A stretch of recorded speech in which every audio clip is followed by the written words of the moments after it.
আনন্দ কর্মসূচি রামকৃষ্ণ বিবেকানন্দ মিশন ব্যারাকপুর কথা বলছি এবং যে বাড়িতে বসে আছি এটা গোয়ালিয়র হাউস। সেই বাড়ির বিষয়ে দু একটা খুব গুরুত্বপূর্ণ কথা আমি শোনাতে চাই আমাদের ছাত্র ছাত্রী টিচার ভক্তদের, যে আপনারা শুনলে আশ্চর্য হয়ে যাবেন। যে দুখানা বিখ্যাত বই এই বাড়িতে, এই গোয়ালিয়র হাউসে শুটিং হয়েছে আমি জানতে পারলাম। একটা হলো উত্তম কুমার তনুজার রাজকুমারী।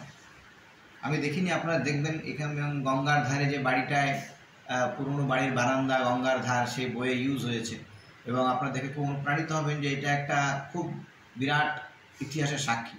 আর একটা বিখ্যাত বই, ইংরেজি বই দ্য রিভার, যেটা 6 বার অস্কার পেয়েছে, সেই রিভার বইটাও এখানে শুটিং হয়েছে 1951-এ।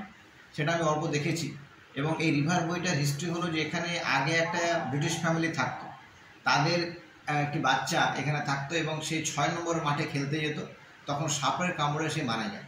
এবং সেই যে একটা স্যাড স্টোরি, তাকে নিয়ে দ্য রিভার বইটা লেখা। এবং তখনকার দিনে এই ব্যারাকপুর চত্বর, মনিরামপুর চত্বর, গঙ্গার ধার কেমন ছিল সেই নিয়ে শুটিং হয়েছে। আপনারা দেখে আশ্চর্য হবেন যে 7 নম্বর বাড়ি একটা ঐতিহাসিক বাড়ি এবং আপনারাও গর্ববোধ করবেন। আমি অনুরোধ করবো একবার দেখেন।